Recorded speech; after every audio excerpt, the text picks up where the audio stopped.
স্বাগত দীপ্ত আন্তর্জাতিক সংবাদের সাথে আছি আমি কাজী আসফুল সামান।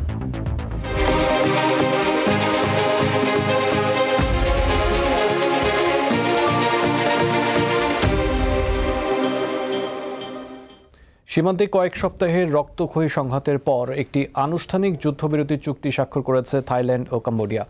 এক যৌথ বিবৃতিতে দেশ দুটির প্রতিরক্ষা মন্ত্রণালয় জানিয়েছে, শনিবার স্থানীয় সময় দুপুর 12টা থেকে এই যুদ্ধবিরতি কার্যকর হবে।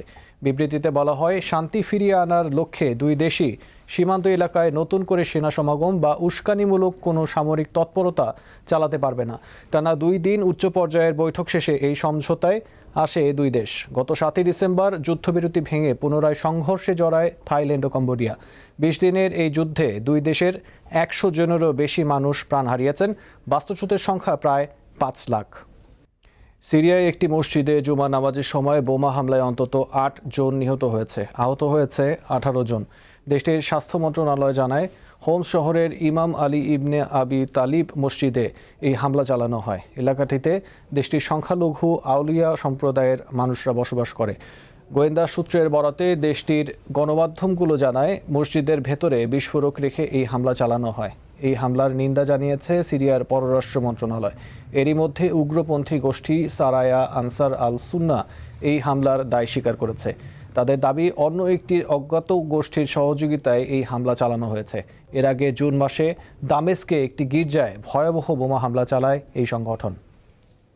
যুদ্ধবিরতি চুক্তি নিয়ে আলোচনা করতে যুক্তরাষ্ট্রের প্রেসিডেন্ট ডোনাল্ড ট্রাম্পের সাথে বৈঠক করতে যাচ্ছেন ইউক্রেনের প্রেসিডেন্ট ভলোদিমির জেলেনস্কি। রবিবার ফ্লোরিডায় ট্রাম্প ও জেলেনস্কির মধ্যে এই বৈঠক অনুষ্ঠিত হবে বলে জানিয়েছে বিবিসি। প্রতিবেদনে বলা হয়, যুক্তরাষ্ট্রের মধ্যস্থতায় প্রস্তাবিত 20 দফা শান্তি পরিকল্পনা এবং ইউক্রেনের জন্য মার্কিন নিরাপত্তার নিশ্চয়তা নিয়ে আলোচনা করবেন দুই নেতা।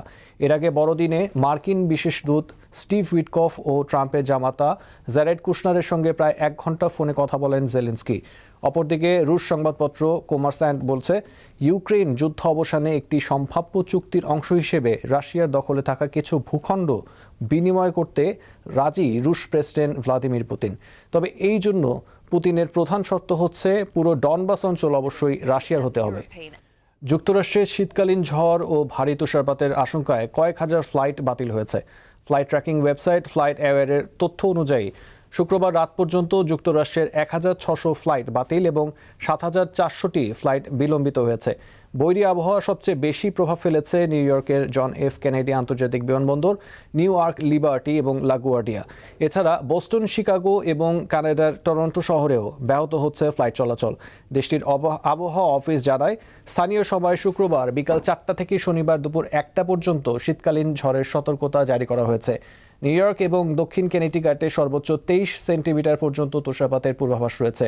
যুক্তরাষ্ট্রে বড়দিনের ছুটিতে সবচেয়ে বেশি অবকাশকালীন ভ্রমণ করেন নাগরিকরা। এই সময়ে ফ্লাইট চলাচল বিঘ্নিত হওয়ায় বিপাকে লাখো যাত্রী। এই ছিল দীপ্ত আন্তর্জাতিক সংবাদে। পরের সংবাদ দেখার আমন্ত্রণ রইল। এছাড়াও তথ্য বিনোদনের জন্য চোখ রাখুন দীপ্ত টিভির ডিজিটাল প্ল্যাটফর্মগুলোতে। ধন্যবাদ।